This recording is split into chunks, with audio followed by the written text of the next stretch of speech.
गुरुजी ने मुझे सुंदर उपदेश दिया। फिर प्रजा मंत्री आदि सभी को यही सम्मत हैं। माता ने भी उचित समझकर ये आज्ञा दी है और मैं भी अवश्य उसको शीश चढ़ाकर वैसा ही करना चाहता हूँ, क्योंकि गुरु, पिता, माता, स्वामी और सूर्य मित्र की वाणी सुनकर प्रसन्न मन से उसे अच्छी समझकर करना मानना चाहिए। उचित अनुचित का विचार करने से धर्म जाता है और सिर पर पाप का भार चढ़ता है।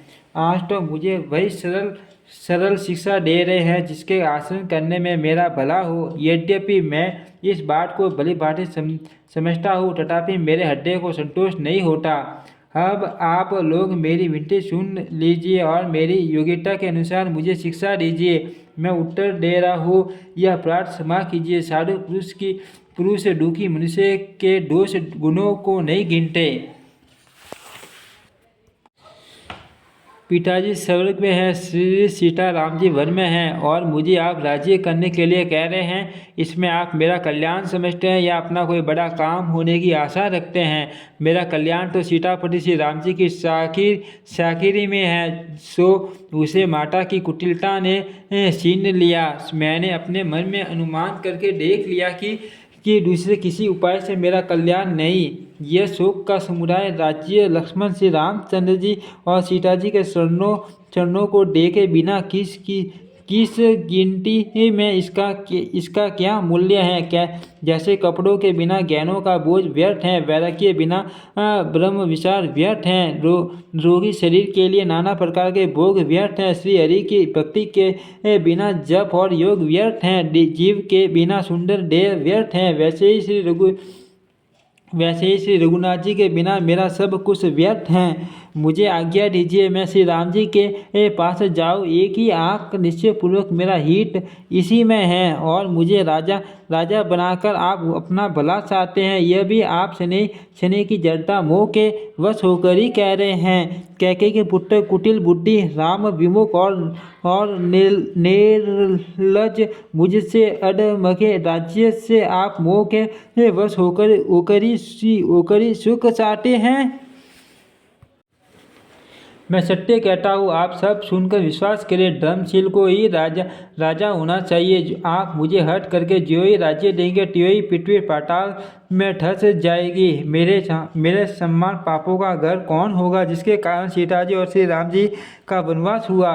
राजा ने श्री राम जी को वन दिया और उनके बिछुड़ते ही स्वयं सवर को गमन किया और मैं दुष्ट जो सारे अनर्थों का कारण हो, होश हवास में बैठा सब बातें सुन रहा हूँ। श्री रघुनाथ जी से रहित घर को देखकर और जगत का उपास सहकर भी ये प्राण बने हुए हैं।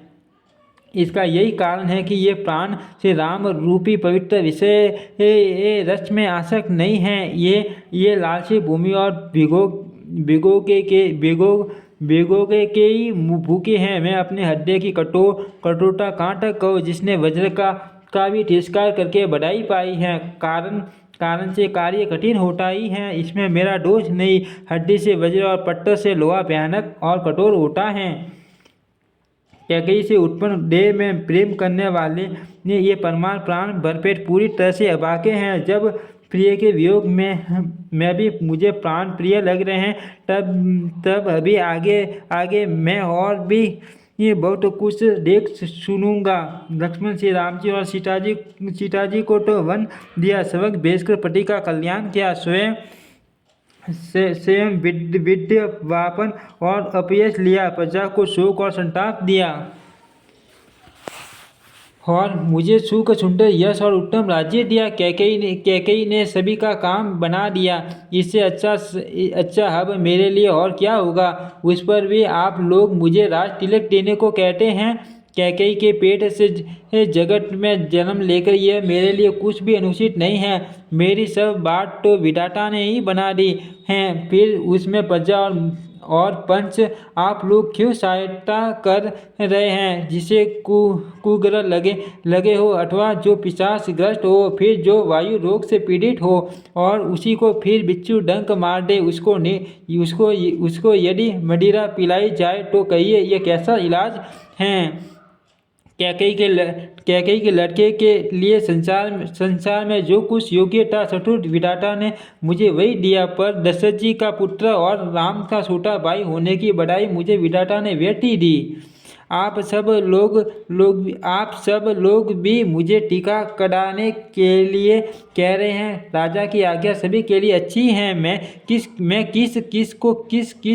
प्रकार से उत्तर दूँ? जिसकी जैसी रुचि हो आप लोग सुखपूर्वक वही कहे।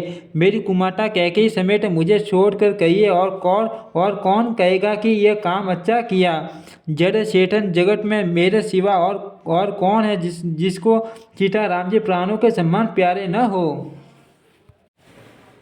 जो ब्रह्म हानि और उसी में सबको बड़ा लाभ दिख रहा है। मेरा बुरा दिन है, किसी का दोष नहीं। आप सब जो कुछ कहते हैं सो सब उचित ही हैं, क्योंकि आप लोग संशयशील और प्रेम के वश हैं। श्री रामचंद्र जी की माता बहुत ही सरल हृदय है और मुझ पर उनका विशेष प्रेम है।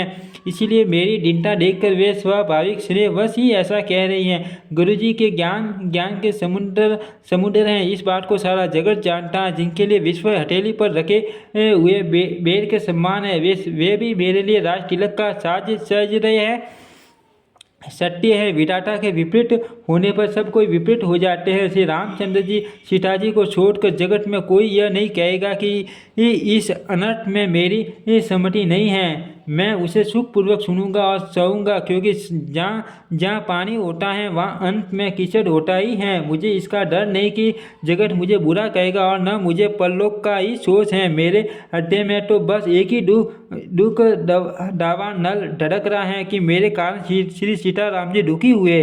जीवन का उत्तम लाभ तो लक्ष्मण जी ने पाया, जिन्होंने सब कुछ त्याज कर श्री राम जी के शरणों में मन लगाया। मेरा जन्म तो श्री राम जी के वनवास के लिए ही हुआ था। मैं अभागा झूठ मूठ क्या पछताता हूँ। सबको सिर झुकाकर मैं अपनी दारुण दीनता कहता हूँ। श्री रघुनाथ जी के शरणों के दर्शन किए बिना मेरे जी की जलन न जाएगी। मुझे दूसरा कोई उपाय नहीं सूझता। श्री राम जी के बिना मेरे हृदय की बात कौन जान सकता है। मन में एक ही आंख निश्चय पूर्वक यही है कि प्राप्त काल प्रभु श्री राम जी के पास चल दूंगा। यद्यपि मैं बुरा हूँ और अपराधी हूँ और मेरे ही कारण ये सब उपद्रव हुआ है, तथापि श्री राम जी मुझे शरण में सम्मुख आया हुआ देखकर सब अपराध क्षमा करके मुझ पर विशेष कृपा करेंगे। श्री रघुनाथ जी शील संकोच से अत्यंत सरल स्वभाव, कृपा और स्नेह के घर हैं। श्री राम जी ने कभी शत्रु का भी अनिष्ट नहीं किया। मैं यद्यपि टेढ़ा हूँ पर हूँ तो उनका बच्चा और गुलाम ही। आप पंच सब लोग भी इसी में मेरा कल्याण मानकर सुंदर वाणी से आज्ञा और आशीर्वाद दीजिए, जिसमें मेरी विनती सुनकर और मुझे अपना दास जानकर श्री रामचंद्र जी राजधानी को लौट आवे। यद्यपि मेरा जन्म कुमाता से हुआ है और मैं दुष्ट तथा सदा दोष युक्त भी हूँ, तो भी मुझे श्री राम जी का भरोसा है कि वे मुझे अपना जानकर त्यागेंगे नहीं। भरत जी के वचन सबको प्यारे लगे, मानो वे श्री राम जी के प्रेम रूपी अमृत में पगे हुए थे। श्री राम वियोग रूपी भीषण विष से सब लोग जले हुए थे। वे मानो बीज सहित मंत्रों को सुनते ही जाग उठे। माता मंत्री गुरु नगर के स्त्री पुरुष सभी स्नेह के कारण बहुत ही व्याकुल हो गए। सब भरत जी को चला कर कहते हैं कि आपका शरीर श्री राम प्रेम की साक्षात मूर्ति है। हे तात भरत, आप ऐसा क्यों न कहे? श्री राम जी को आप प्राणों के समान प्यारे हैं। जो नीच अपनी मूर्खता से आपकी माता कैकेयी की कुटिलता को लेकर आप पर संदेह करेगा, वह दुष्ट करोड़ों मुखों सहित 100 कल्पों तक नरक के घर में निवास करेगा। सांप के पाप और अवगुणों को मणि नहीं ग्रहण करती, बल्कि वह विष को हर लेती और दुख तथा दरिद्रता को भस्म कर देती है। हे भरत जी, वन को अवश्य चलिए जहाँ श्री राम जी हैं। आपने बहुत अच्छी सलाह विचारी। शोक समुद्र में डूबते हुए सब लोगों को आपने बड़ा सहारा दे दिया। सबके मन में कम आनंद नहीं हुआ, अर्थात बहुत ही आनंद हुआ। मानो मेघों की गर्जना सुनकर सार्थक और मोर आनंदित हो रहे हो। दूसरे दिन प्राप्त काल चलने का सुंदर निर्णय देखकर ब्रज सभी को प्राण प्रिय हो गए। मुनि वशिष्ठ जी की वंदना करके और भरत जी को सिर नवाकर सब लोग विदा लेकर अपने अपने घर को चले। जगत में भरत जी का जीवन धन्य है, इस प्रकार कहते हुए वे उनके शील और स्नेह की सराहना करते जाते हैं। आपस में कहते हैं, बड़ा काम हुआ। सभी चलने की तैयारी करने लगे। जिसको भी घर की रखवाली के लिए रहो ऐसा कहकर रखते हैं कि वह वही समझता है मानो मेरी गर्दन मारी गई। कोई कोई कहते हैं, रहने के लिए किसी को भी मत कहो। वो जगत में जीवन का लाभ कौन नहीं चाहता। वह संपत्ति, घर, सुख, मित्र, माता पिता, भाई जल जाए तो जो श्री राम के शरणों के सम्मुख होने में हंसते हुए प्रसन्नतापूर्वक सहायता न करे। घर घर लोग अनेकों प्रकार की सवारियां सजा रहे हैं। हट्टे में बड़ा हर्ष है कि सवेरे चलना है। भरत जी ने घर जाकर विचार किया कि नगर, घोड़े, हाथी, महल, खजाना आदि सारी संपत्ति श्री रघुनाथ जी की, यदि उसकी रक्षा की व्यवस्था किए बिना उसे ऐसे ही छोड़कर चल दूं तो परिणाम में मेरी भलाई नहीं है। क्योंकि स्वामी का द्रोह सब पापों में शिरोमणि श्रेष्ठ है। सेवक वही हैं जो स्वामी का हित करे, चाहे कोई करोड़ों और दोष क्यों न दे। भरत जी ने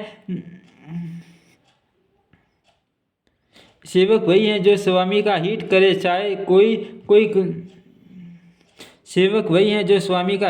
चाहे कोई करोड़ों दोष क्यों न दे। भरत जी ने ऐसा विचार कर ऐसे विश्वास पात्र सेवक को बुलाया जो कभी स्वप्न में भी अपने धर्म से नहीं डिगे थे। भरत जी ने उनको सब भेद समझाकर फिर उत्तम धर्म बतलाया और जिस योग्य था उसे उसी काम पर नियुक्त कर दिया। सब व्यवस्था करके रक्षकों को रखकर भरत जी राम, माता कौशल्या जी के पास गए। स्नेह के सुजान, प्रेम के तत्व को जानने वाले भरत जी ने सब माताओं को 8 डूकी जानकर उनके लिए पालकियाँ तैयार करने तथा सुखासन, यान, सुखपाल सजाने के लिए कहा। नगर के नर नारी सकवे वी की भांति हत्या में अत्यंत हाथ होकर प्राप्त काल होना चाहते हैं। सारी रात जागते जागते सवेरा हो गया।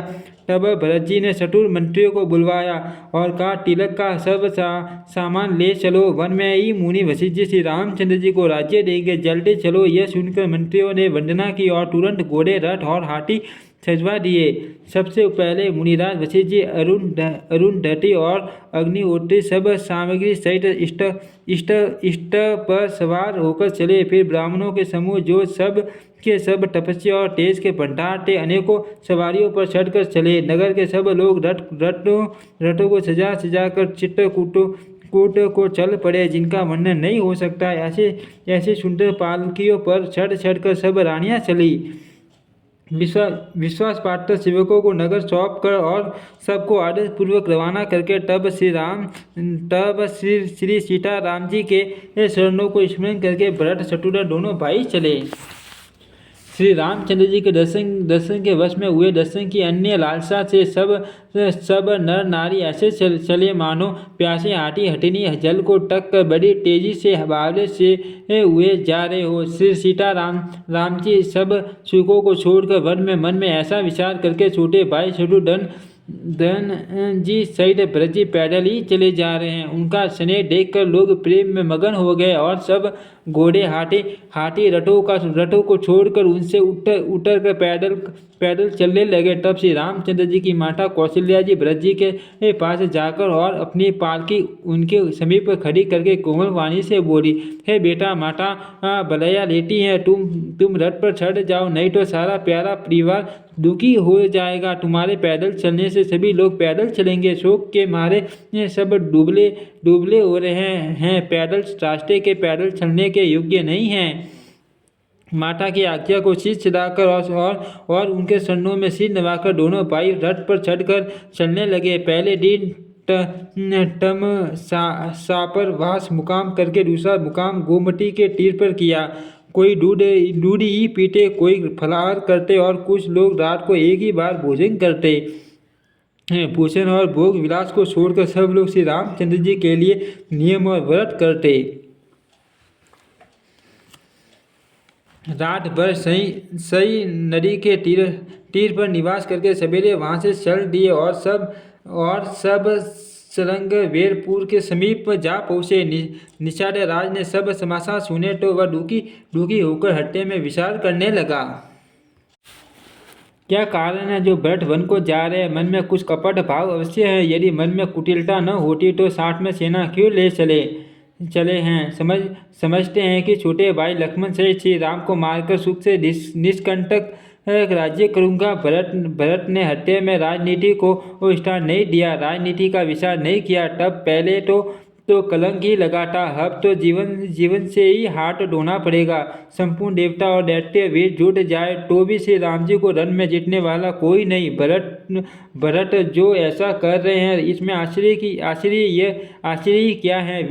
विष की बेले अमृत फल कभी नहीं फलती। ऐसा विचार कर निषाद राज ने अपनी जाति वालों से कहा कि सब लोग सावधान हो जाओ, नावों को हाथ में कब्जे में कर लो और फिर उन्हें डुबा दो तथा सब घाटों को रोक दो। सुसज्जित होकर घाटों को रोक लो और सब लोग मरने के साज सजा लो। अर्थात भरत से युद्ध मैं लड़कर मरने के लिए तैयार हो जाओ। मैं भरत से सामने मैदान में लोहा लूंगा, मुठभेड़ करूंगा और जीते जी उन्हें गंगा पार न उतरने दूंगा। युद्ध में मरण, फिर गंगा जी का तट श्री राम जी का काम और सन भर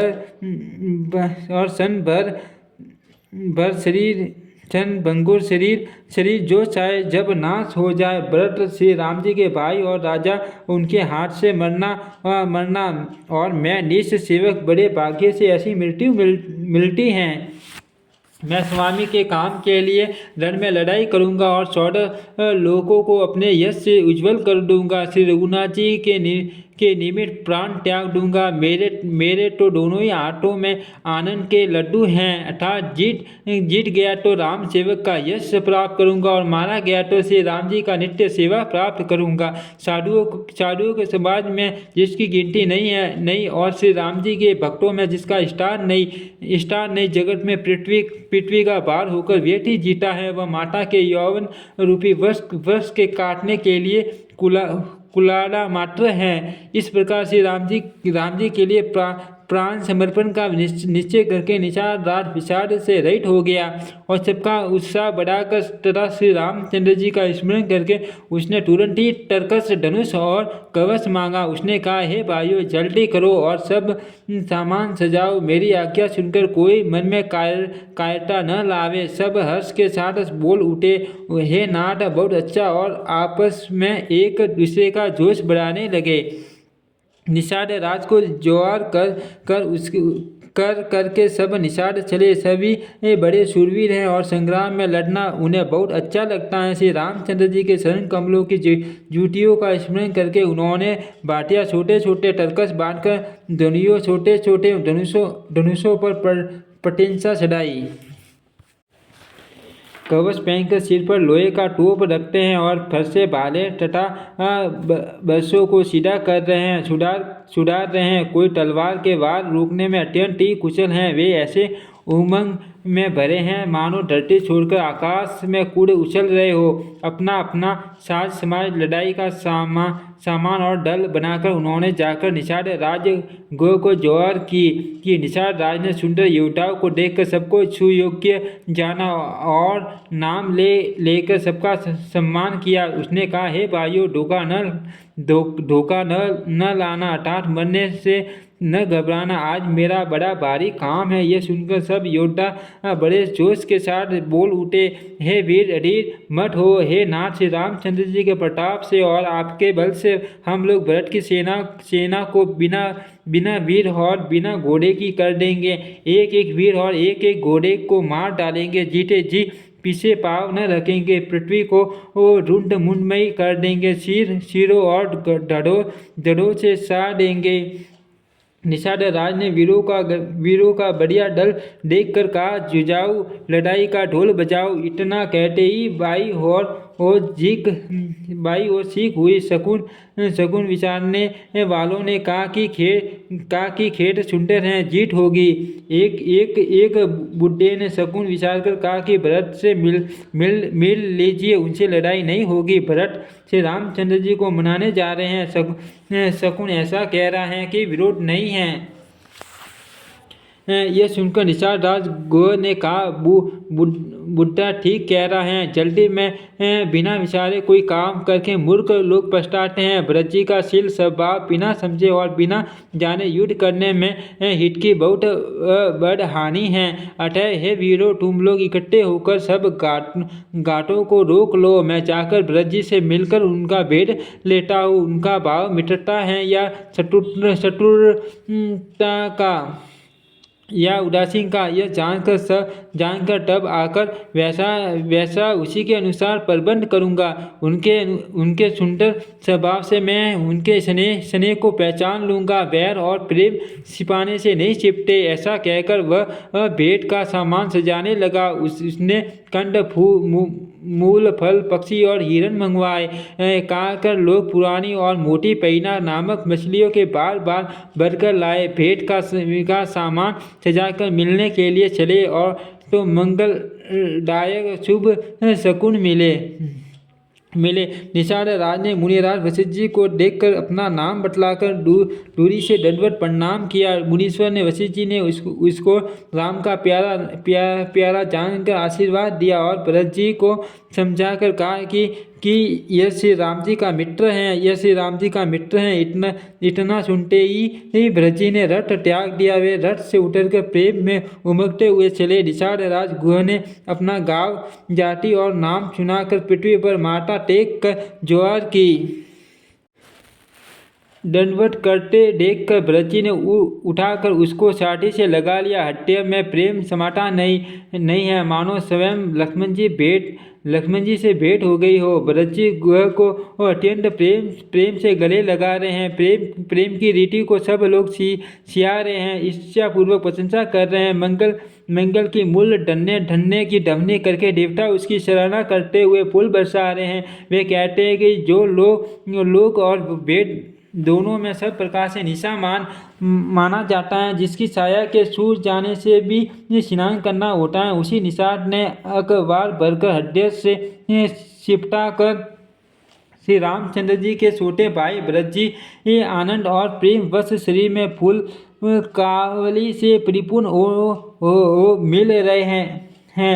जो लोग राम राम कहकर जमाई लेते हैं, अर्थात आलस्य से भी जिनके मुंह से राम नाम का उच्चारण हो जाता है, पापों के समूह कोई भी पाप उनके सामने नहीं आते। फिर इस गु को स्वयं श्री रामचंद्र जी ने हृदय से लगा लिया और कुल समेत इसे जगत पावन, जगत को पवित्र करने वाला बना दिया।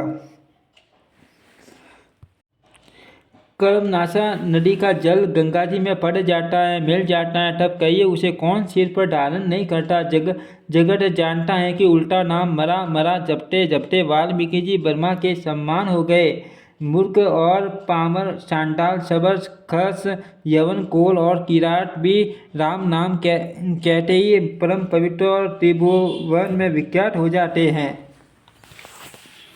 इसमें कोई आश्चर्य नहीं है। युगांतर से यही रीति चली आ रही है। श्री रघुनाथ जी ने किसको बधाई नहीं दी। इस प्रकार देवता राम नाम की महिमा कह रहे हैं और उसे सुनकर अयोध्या के लोग सुख पा रहे हैं। राम सका निषाद राज से प्रेम के साथ मिलकर भरत जी ने कुशल मंगल और सेम पूछी। भरत जी का शील और प्रेम देखकर निषाद उस समय विदेह हो गया। प्रेम मुग्ध होकर देह की छूट भूल गया। उसके मन में संकोच, प्रेम और आनंद इतना बढ़ गया कि वह खड़ा टकटकी लगाए भरत जी को देखता रहा। फिर धीरज धर कर भरत जी के चरणों की वंदना करके प्रेम के साथ हाथ जोड़कर विनती करने लगा। हे प्रभु, कुशल के मूल आपके चरण कमलों के दर्शन कर मैंने तीनों कालों में अपना कुशल जान लिया। अब आपके परम अनुग्रह से करोड़ों कुलों पीढ़ियों सहित मेरा मंगल कल्याण हो गया। मेरी करतूत और कुल को समझकर और प्रभु श्री रामचंद्र जी की महिमा को मन में देख विचार कर, अर्थात कहाँ तो मैं नीच जाति और नीच कर्म करने वाला जीव और कहाँ अनंत कोटि ब्रह्मांडों के स्वामी भगवान श्री रामचंद्र जी पर उन्होंने मुझ जैसे नीच को भी अपनी अयटू की कृपावश अपना लिया। यह समझकर जो रघुवीर श्री राम जी के शरणों का भजन नहीं करता वह जगत में विधाता के द्वारा ठगा गया है। मैं कपटी, कायर, कुबुद्धि और कुजाती हूँ और लोक वेद दोनों से सब प्रकार से बाहर हूँ। पर जब से श्री रामचंद्र जी ने मुझे अपनाया है तभी से मैं विश्व का भूषण हो गया। निषाद राज्य प्रीति को देखकर और सुंदर भिन्ने सुनकर फिर ब्रज जी के छोटे भाई शत्रुघ्न जी उससे मिले और फिर निषाद ने अपना नाम लेकर सुंदर, नम्र और मधुर वाणी से सब रानियों को आदरपूर्वक जौहर की। रानियां उसे लक्ष्मण जी के सम्मान समझकर आशीर्वाद देती हैं कि तुम 100 लाख वर्षों तक सुखपूर्वक जियो। नगर के स्त्री पुरुष निषाद को देखकर ऐसे सुखी हुए मानो लक्ष्मी जी को देख रहे हो। सब कहते हैं कि जीवन का लाभ तो इसी ने पाया जिससे कल्याण स्वरूप श्री रामचंद्र जी ने भुजाओं में बांधकर गले लगाया है। निषाद अपने भाग्य की बड़ाई सुनकर मन में परम आनंदित हो सबको अपने साथ लीवा ले चला। उसने अपने सब सेवकों को इशारे से कह दिया वे स्वामी का रूप पाकर चले और उन्होंने घरों में, वृक्षों के नीचे, तालाबों पर तथा बगीचों और जंगलों में ठहरने के लिए स्थान बना दिए। भरत जी ने जब श्रृंगवेरपुर को देखा तब उनके सब अंग प्रेम के कारण शिथिल हो गए। वे निषाद को लाग दिया अर्थात उसके कंधे पर हाथ रखे चलते हुए ऐसे शोभा दे रहे हैं मानो भिन्न और प्रेम शरीर धारण किए हुए हो। इस प्रकार भरत जी ने सब सेना को साथ में लिए हुए जगत को पवित्र करने वाले गंगा जी के दर्शन किए। श्री राम घाट को जहाँ श्री राम जी ने स्नान संध्या की थी प्रणाम किया। उनका मन इतना आनंद मगन हो गया मानो उन्हें स्वयं श्री राम जी मिल गए हो।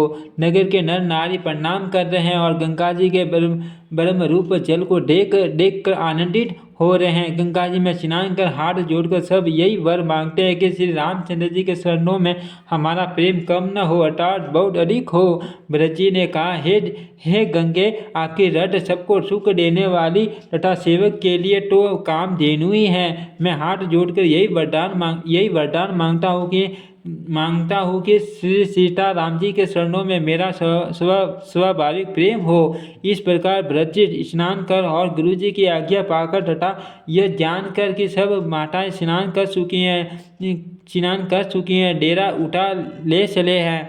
लोगों ने जहाँ तहाँ डेरा डाल दिया है। भरत जी ने सभी का पता लगाया कि सब लोग आकर आराम से टिक गए हैं या नहीं। फिर देव पूजन करके आज्ञा पाकर दोनों भाई श्री रामचंद्र जी की माता कौशल्या जी के पास गए। शरण दबाकर और कोमल वचन कहकर भरत जी ने सब माताओं का सत्कार किया। फिर भाई शत्रुघ्न को माताओं की सेवा सौंप कर आपने निषाद को बुला लिया। सका निषाद राज से हाथ मिलाए हुए भरत जी चले। प्रेम कुछ थोड़ा नहीं अर्थात बहुत अधिक प्रेम है जिससे उनका शरीर शिथिल हो रहा है। भरत जी सका से पूछते हैं कि मुझे वह स्थान दिखलाओ और नेत्र और मन की जलन कुछ ठंडी करो जहाँ सीताजी, श्री राम जी और लक्ष्मण रात को सोए थे। ऐसा कहते ही उनके नेत्रों के कोए में प्रेम अश्रु का जल भर आया। भरत जी का वचन सुनकर निषाद को बड़ा विषाद हुआ। वह तुरंत ही उन्हें वहाँ ले गया जहाँ पवित्र अशोक के वृक्ष के नीचे श्री राम जी ने विश्राम किया था। भरत जी ने वहाँ अत्यंत प्रेम से आदरपूर्वक दंडवत प्रणाम किया। कुशों की सुंदर साठरी देखकर उसकी प्रदक्षिणा करके प्रणाम किया। श्री रामचंद्र जी के चरण चिन्हों की रज आंखों में लगाई। उस समय के प्रेम की अधिकता कहते नहीं बनती। भरत जी ने 2-4 श्रवण बिंदु, सोने के कण या तारे आदि जो सीताजी के गहने कपड़ों से गिर पड़े थे देखे तो उनको सीताजी के सम्मान समझकर सिर पर रख लिया।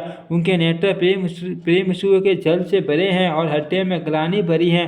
वे सका सुंदर वाणी में ये वचन बोले, हे श्रवण के कण या तारे भी सीताजी के विरह से ऐसे श्री हर्ष शोभाहीन एवं कांतिहीन हो रहे हैं जैसे राम वियोग में अयोध्या के नर नारी विलीन सुख के कारण क्षीण हो रहे हैं।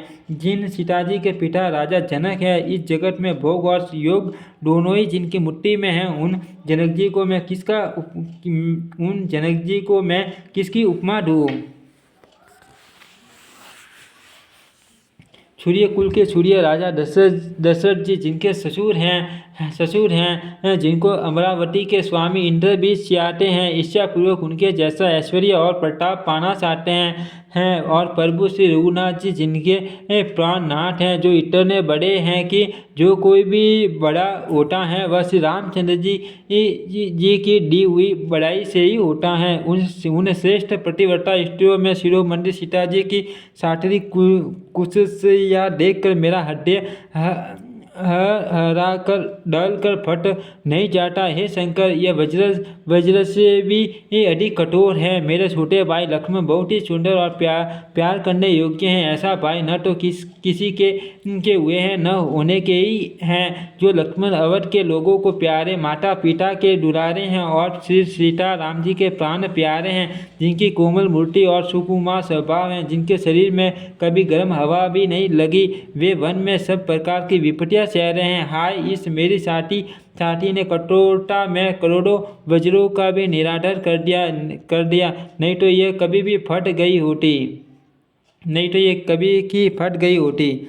श्री रामचंद्र जी ने जन्म अवतार लेकर जगत को प्रकाशित परम सुशोभित कर दिया। वे रूप शील सुख और समस्त गुणों के समुद्र हैं। पूर्ववासी कुटुंबी गुरु पिता माता सभी को श्री राम जी की स्वभाव सुख देने वाला है। शत्रु भी श्री राम जी की बड़ाई करते हैं। बोल चाल मिलने के ढंग और विनय से वे मन को हर लेते हैं। करोड़ों सरस्वती और अरबों शेष जी भी प्रभु श्री रामचंद्र जी के गुण समूह की गिनती नहीं कर सकते। जो सुख स्वरूप रघुवंश शिरोमणि श्री रामचंद्र जी मंगल और आनंद के भंडार है, वे पृथ्वी पर कुछा विचार कर छोटे हैं। विधाता की गति बड़ी बलवान है। श्री रामचंद्र जी ने कानों से भी कभी दुख का नाम नहीं सुना। महाराज स्वयं जीवन वृक्ष की तरह उनकी सार संभाल किया करते थे। सब माताएं भी रात दिन उनकी ऐसी सार संभाल करती थी और जैसे पलक नेत्र की और सांप अपने मणि की करते हैं, वहीं श्री रामचंद्र जी अब जंगलों में पैदल फिरते हैं और कंदमूल तथा फल फूलों का भोजन करते हैं। अब मंगल की मूल कैकेयी को धिक्कार है, जो अपने प्राण प्रियतम पति से भी प्रतिकूल हो गई। मुझ पापों के समुद्र और अभागे को धिक्कार है, जिसके कारण ये सब उत्पात हुए। विधाता ने मुझे कुल का कलंक बनाकर पैदा किया और कुमारता ने मुझे स्वामी द्रोही बना दिया। यह सुनकर निषाद राज प्रेम पूर्वक समझाने लगा, हे नाथ, आप व्यर्थ विषाद किस लिए करते हैं? श्री रामचंद्र जी आपको प्यारे हैं और आप श्री रामचंद्र जी को प्यारे हैं। यही निषोध है, निश्चित सिद्धांत है। दोस्त प्रतिकूल विधाता को है। प्रतिकूल विधाता की करनी बड़ी कठोर है। जिसने माता कैकेयी को बावली बना दिया, उसकी मति फेर दी। उस रात को प्रभु श्री रामचंद्र जी बार बार आदरपूर्वक आपकी बड़ी सराहना करते थे। तुलसीदास जी कहते हैं, निषाद राज कहता है कि श्री रामचंद्र जी को आपके सम्मान अतिशय प्रिय और कोई नहीं है। मैं सौगंध खाकर कहता हूँ, परिणाम में मंगल होगा। यह जानकर आप अपने हृदय में धैर्य धारण कीजिए। श्री रामचंद्र जी अंतर्यामी तथा संकोच, प्रेम और कृपा के धाम है। यह विचार कर और मन में ढूंढता लाकर चलिए और विश्राम कीजिए। सखा के वचन सुनकर हृदय में धीरज धरकर श्री रामचंद्र जी का स्मरण करते हुए वे ब्रज डेरे को चले। नगर के सारे स्त्री पुरुष यह श्री राम जी के ठहरने के स्थान का समाचार पाकर बड़े आतुर होकर उस स्थान को देखने चले। वे उस स्थान की परिक्रमा करके प्रणाम करते हैं और कैकेयी को बहुत दोष देते हैं। नेत्रों में जल भर लेते हैं और प्रतिकूल विधाता को दूषण देते हैं। कोई ब्रजी के स्नेह की सराहना करते हैं और कोई कहते हैं कि राजा ने अपना प्रेम खूब निभा। सब अपनी निंदा करके निषाद की प्रशंसा करते हैं। उस समय के विमोह और विषाद को कौन कह सकता है। इस प्रकार रात भर सब लोग जागते रहे। सवेरा होते ही खेवा लगा। सुंदर नाव पर गुरुजी को चढ़ाकर फिर नई नाव पर सब माताओं को चढ़ाया। 4 घड़ी में सब गंगा जी के पार उतर गए। तब भरत जी ने उतरकर सबको संभाला। प्राप्त काल की क्रिया को करके माता के शरणों की वंदना कर और गुरुजी को सिर नवाकर भरत जी ने निषाद गणों को रास्ता दिखलाने के लिए आगे कर दिया और सेना चला दी। निषाद राज को आगे करके पीछे सब माताओं की पालकियां चलाई। छोटे भाई शत्रुघ्न जी को बुलाकर उनके साथ कर दिया। फिर ब्राह्मणों सहित गुरुजी ने गमन किया।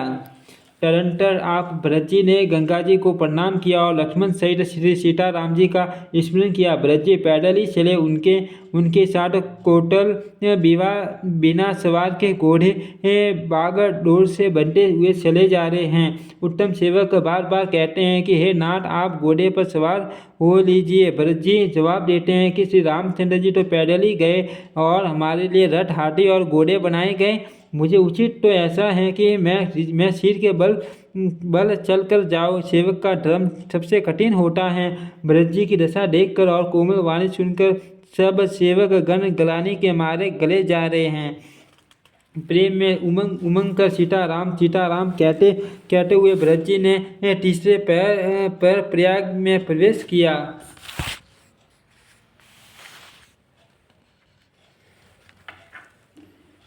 उनके चरणों में साले कैसे चमकते हैं, जैसे कमल की कली पर ओस की बूंदें चमकती हो। भरत जी आज पैदल ही चलकर आए हैं। ये समाचार सुनकर सारा समाज दुखी हो गया। जब भरत जी ने यह पता पा लिया कि सब लोग स्नान कर चुके हैं, तब त्रिवेणी पर आकर उन्हें प्रणाम किया। फिर विधि पूर्वक गंगा यमुना के श्वेत और श्याम जल में स्नान किया और दान देकर ब्राह्मणों का सम्मान किया। श्याम और सफेद यमुना जी और गंगा जी के लहरों को देखकर भरत जी का शरीर पुलकित हो उठा और उन्होंने हाथ जोड़कर कहा, हे तीर्थराज, आप समस्त कामनाओं को पूर्ण करने वाले हैं। आपका प्रभाव वेदों में प्रसिद्ध और संसार में प्रकट है। मैं अपना धर्म न मांगने का सत्य धर्म त्याग कर आपसे भीख मांगता हूँ। 8 मनुष्य कौन सा कुकर्म नहीं करता। ऐसा हत्या में जानकर सुजान उत्तम दानी जगत में मांगने वाले की वाणी को सफल किया करते हैं। अर्थात वह जो मांगता है सो दे देते हैं। मुझे न अर्थ की रुचि इच्छा है, न धर्म की, न काम की, और न मैं मोक्ष ही चाहता हूँ। जन्म जन्म में मेरा श्री राम जी के शरणों में प्रेम हो, बस यही वरदान मांगता हूँ, दूसरा कुछ नहीं। स्वयं श्री रामचंद्र जी भी भले ही मुझे कुटिल समझे और लोग मुझे गुरुद्रोही तथा स्वामी द्रोही भले ही कहे, पर श्री सीताराम जी के चरणों में मेरा प्रेम आपकी कृपा से दिन दिन बढ़ता ही रहे। मेघ चाहे जन्म भर चाटक की सूढ़ी बुला दे और जल मांगने पर वह चाहे वज्र और पत्थर ओले गिरावे, पर चाटक के रटन घटने से तो उसकी बात ही घट जाएगी, प्रतिष्ठा ही नष्ट हो जाएगी। उसकी तो प्रेम बढ़ने में ही सब तरह से भलाई है। जैसे टपाने से सोने पर आप समझ आ जाती हैं, वैसे ही प्रियतम के चरणों में प्रेम का नियम निभाने से प्रेमी सेवक का गौरव बढ़ जाता है। भरत जी के वचन सुनकर विश्व त्रिवेणी में से सुंदर मंगल देने वाली कोमल वाणी हुई, हे तात भरत, तुम सब प्रकार से साधु हो। श्री रामचंद्र जी के चरणों में तुम्हारा अथाह प्रेम है। तुम व्यर्थ ही मन में ग्लानि कर रहे हो। श्री रामचंद्र को तुम्हारे समान प्रिय कोई नहीं है। त्रिवेणी जी के अनुकूल वचन सुनकर भरत जी का शरीर पुलकित हो गया, हृदय में हर्ष छा गया। भरत जी धन्य हैं कहकर देवता हर्षित होकर फूल बरसाने लगे। तीर्थ राज्य प्रयाग में रहने वाले वानप्रस्थ, ब्रह्मचारी, ग्रस्त और उदासीन सन्यासी सब बहुत ही आनंदित हैं और 10-5 मिलकर आपस में कहते हैं कि भरत जी का प्रेम और शील पवित्र और सच्चा है। श्री रामचंद्र जी के सुंदर गुण समूह को सुनते हुए वे मुनि श्रेष्ठ भरद्वाज जी के पास आए। मुनि ने भरत जी को दंडवत प्रणाम करते देखा और उन्हें अपना मूर्तिमान सौभाग्य समझा। उन्होंने दौड़कर भरत जी को उठाकर हृदय से लगा लिया और आशीर्वाद देकर कर्तार्थ किया। मुनि ने उन्हें आसन दिया। वे सिर नवाकर इस तरह बैठे मानो भागकर संकोच के घर में घुस जाना चाहते हैं। उनके मन में यह बड़ा सोच है कि मुनि कुछ पूछेंगे तो मैं क्या उत्तर दूंगा। भरत जी के शील और संकोच को देखकर ऋषि बोले, भरत सुनो, हम सब खबर पा चुके हैं। विधाता के कर्तव्य पर कुछ वश नहीं चलता। माता की करतूतों को समझकर याद करके तुम हृदय में ग्लानि मत करो। हे तात, कैकेयी का कोई दोष नहीं है, उसकी बुद्धि तो सरस्वती बिगाड़ गई थी। यह कहते भी कोई भला न कहेगा, क्योंकि लोक और वेद दोनों ही विद्वानों को मान्य है। किंतु हे तात, तुम्हारा निर्मल यश गाकर तो लोक और वेद दोनों बढ़ाई पावेंगे। ये लोक और वेद दोनों को मान्य हैं और सब यही कहते हैं कि पिता जिसको राज्य दे वही पाता है। राज्य सत्यवर्ती थे, राजा सत्यवर्ती थे, तुमको बुलाकर राज्य देते हैं तो सुख मिलता है, धर्म रहता है और बड़ाई होती है। सारे अनर्थ की जड़ तो श्री रामचंद्र जी का वन गमन है, जिसे सुनकर समस्त संसार को पीड़ा हुई। वह श्री राम का वन गमन भी भावी वश हुआ। बेश मज रानी तो भावी वश कुचाल करके अंत में पछताई। उसमें भी तुम्हारा कोई तनिक सा भी अपराध करे तो वह अधम, अज्ञानी और असाधु हैं। यदि तुम राज्य करते तो भी तुम्हें दोष न होता, सुनकर श्री रामचंद्र जी को भी संतोष ही होता। हे भरत, अब तो तुमने बहुत ही अच्छा किया, यही मत तुम्हारे लिए उचित था। श्री रामचंद्र जी के शरणों में प्रेम होना ही संसार में समस्त सुंदर मंगलों का मूल है। सो वह श्री रामचंद्र जी के शरणों का प्रेम तो तुम्हारा धन, जीवन और प्राण है। तुम्हारे सम्मान बड़ भागी कौन है? हे तात, तुम्हारे लिए ये आश्चर्य की बात नहीं, क्योंकि तुम दशरथ जी के पुत्र और श्री रामचंद्र जी के प्यारे भाई हो। हे भरत, सुनो, श्री रामचंद्र जी के मन में तुम्हारे सम्मान प्रेम पात्र दूसरा कोई नहीं है। लक्ष्मण जी, श्री राम जी और सीता जी तीनों को सारी रात उस दिन अत्यंत प्रेम के साथ तुम्हारी सराहना करते ही बीती। प्रयागराज में जब वे स्नान कर रहे थे, उस समय मैंने उनका यह मर्म जाना। वे तुम्हारे प्रेम में मगन हो रहे थे। तुम पर श्री रामचंद्र जी का ऐसा ही अगाध स्नेह है जैसा मूर्ख विषयासक्त मनुष्य का संसार में सुख में जीवन पर होता है। यह श्री रघुनाथ जी का बहुत बड़ाई नहीं है, क्योंकि श्री रघुनाथ जी तो शरणागत के कुटुंब भर को पालने वाले हैं। हे भरत, मेरा यह मत है कि तुम तो मानो श्रीधारी श्री राम जी के प्रेम ही हो।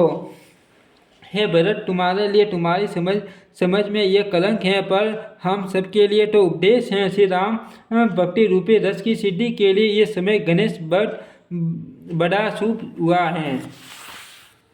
हे तात, तुम्हारा यश निर्मल नवीन चंद्रमा है और श्री रामचंद्र जी के दास कुमुद और सकोर हैं। वह चंद्रमा तो प्रतिदिन अस्त होता है और घटता है, जिससे कुमुद और सकोर को दुख होता है, परंतु यह तुम्हारा यश रूपी चंद्रमा सदा उदय रहेगा, कभी अस्त होगा ही नहीं। जगत रूपी आकाश में यह घटेगा नहीं, वर दिन दुना होगा। त्रैलोक्य रूपी सकवा इस यश रूपी चंद्रमा पर अत्यंत प्रेम करेगा और प्रभु श्री रामचंद्र जी का प्रताप रूपी सूर्य इसकी छवि को हरण नहीं करेगा।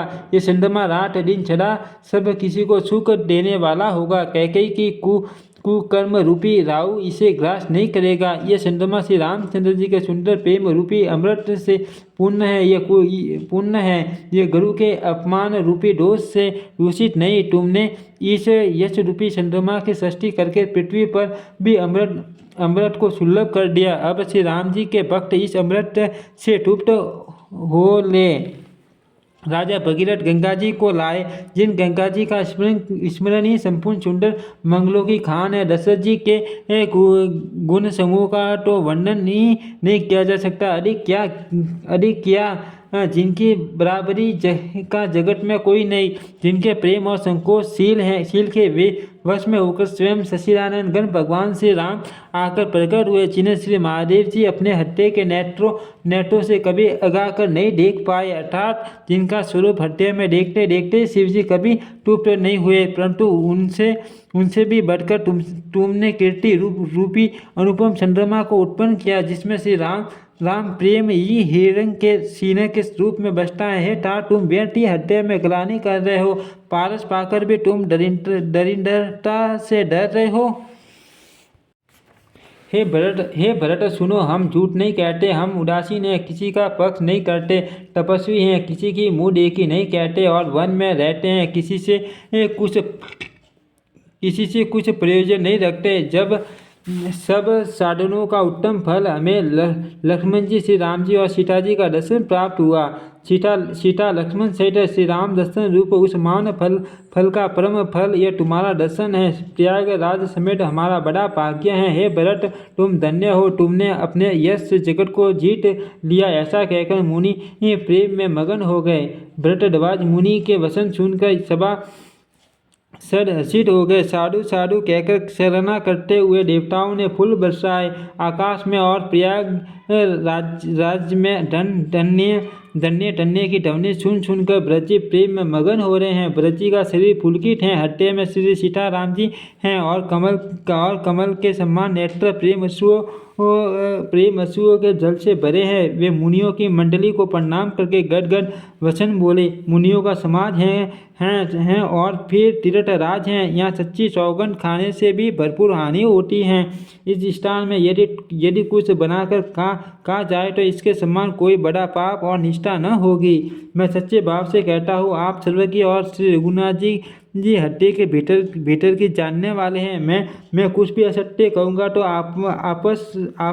आपसे और उनसे छिपा नहीं रह सकता। मुझे माता कैकेयी की करने का कुछ भी सोच नहीं है और न मेरे मन में इसी बात का दुख है कि जगत मुझे नीच समझेगा।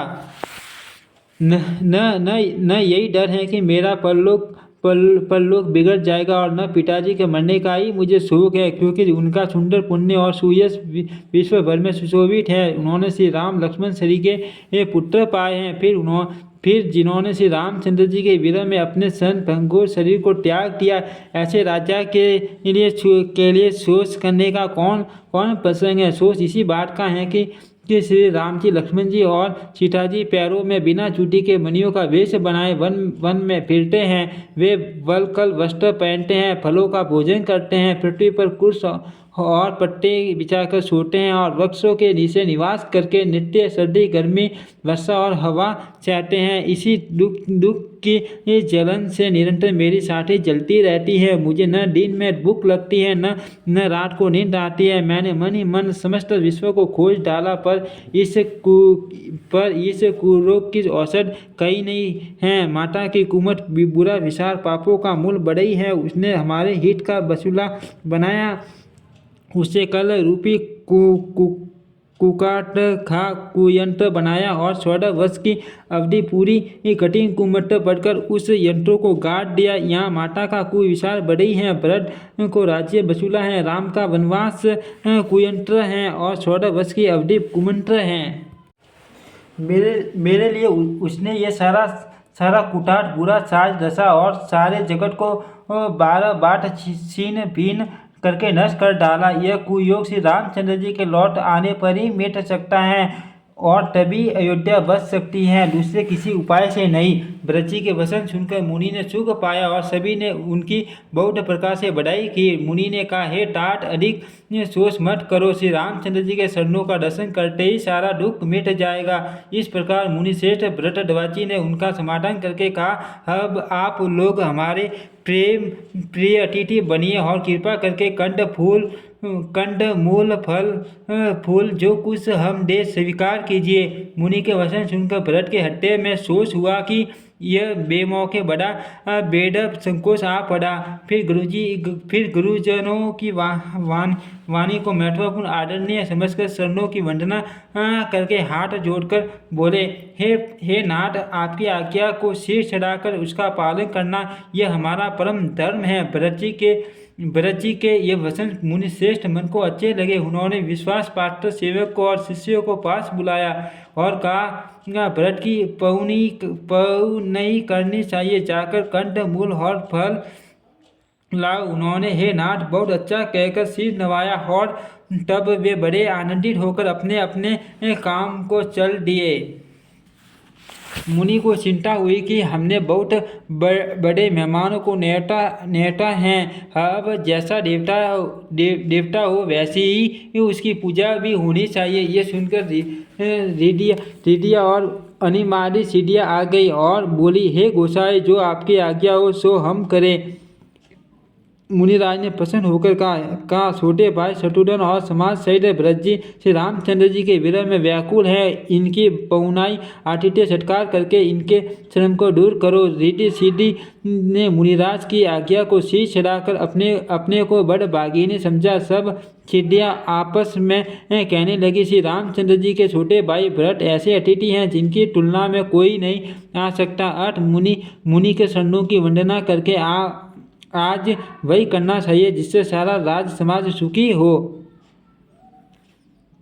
ऐसा कहकर उन्होंने बहुत से सुंदर घर बनाए जिन्हें देखकर विमान भी विलकते हैं, लज्जा जाते हैं। उन घरों में बहुत से भोग इंद्रियों के विषय और ऐश्वर्य ठाट बाट का सामान भरकर रख दिया जिन्हें देखकर देवता भी ललचा गए। दासी दास सब प्रकार की सामग्री लिए हुए मन लगाकर उनके मनों को देखते रहते हैं, अर्थात उनके मन की रुचि के अनुसार करते रहते हैं। जो सुख के सामान स्वर्ग में भी स्वप्न में भी नहीं है, ऐसे सब सामान सिद्धियों ने पल भर में सज दिए। पहले तो उन्होंने सब किसी को जिसकी जैसी रुचि थी वैसे ही सुंदर सुखदायक निवास स्थान दिए और फिर कुटुंब सहित भरत जी को दिए क्योंकि ऋषि भरद्वाज जी ने ऐसी ही आज्ञा दे रखी थी। भरत जी चाहते थे कि उनके सब संगियों को आराम मिले, इसलिए उनके मन की बात जानकर मुनि ने पहले उन लोगों को स्थान देकर पीछे सब परिवार भरत जी को स्थान देने के लिए आज्ञा दी थी। मुनि श्रेष्ठ तपोबल से ब्रह्मा को भी चकित कर देने वाला वैभव रच दिया। जब भरत जी ने मुनि के प्रभाव को देखा तो उसके सामने उन्हें इंद्र, वरुण, यम, कुबेर आदि सभी लोकपालों के लोक तुच्छ जान पड़े। सुख की सामग्री का वर्णन नहीं हो सकता, जिसे देखकर ज्ञानी लोग भी वैराग्य भूल जाते हैं। आसन, सेज, सुंदर वस्त्र, चंडो, वन, बगीचे, भांति के पक्षी और पशु, सुगंधित फूल और अमृत के समान स्वादिष्ट फल, अनेकों प्रकार के तालाब, कुएं, बावली आदि निर्मल जलाशय तथा अमृत शरीर के पवित्र खान पान के पदार्थ थे, जिन्हें देखकर सब लोग संयमी पुरुषों विरक्त मुनियों की बातें सकुचा रहे हैं। सभी के डेरों में मनोवांछित वस्तु देने वाले कामधेनु और कल्प वृक्ष, जिन्हें देखकर इंद्र और इंद्राणी को भी अभिलाषा होती है, उनका भी मन ललचा जाता है। वसंत ऋतु है, शीतल मंद सुगंध, 3 प्रकार की हवा बह रही है। सभी को धर्म, अर्थ, काम और मोक्ष चारों पदार्थ सुलभ हैं। माला, चंदन, स्त्री आदि के भोगों को देखकर सब लोग हर्ष और विषाद के वश हो रहे हैं। हर्ष तो भोग सामग्रियों को और मुनि के तप प्रभाव को देखकर होता है और विषाद इस बात से होता है कि श्री राम के वियोग में नियम व्रत से रहने वाले हम लोग भोग विलास में क्यों आ फंसे हैं। कहीं इनमें आसक्त होकर हमारा मन नियम व्रतों को न त्याग दे। संपत्ति, भोग विलास की सामग्री सकवी हैं और भरत जी सकवा हैं और मुनि की आज्ञा खेल हैं, जिसने उस रात को आश्रम रूपी पिंजरे में दोनों को बंद कर रखा है और ऐसे ही सवेरा हो गया। जैसे किसी बेलिए के द्वारा एक पिंजरे में रखे जाने पर भी सकवे का रात को संयोग नहीं होता, वैसे ही भरद्वाज जी की आज्ञा से रात भर भोग सामग्रियों के साथ रहने पर भी भरत जी ने मन से भी उनका स्पर्श नहीं किया। महासाप्रायण 19वां विश्राम। ओम श्री रामचरितमानस नमः।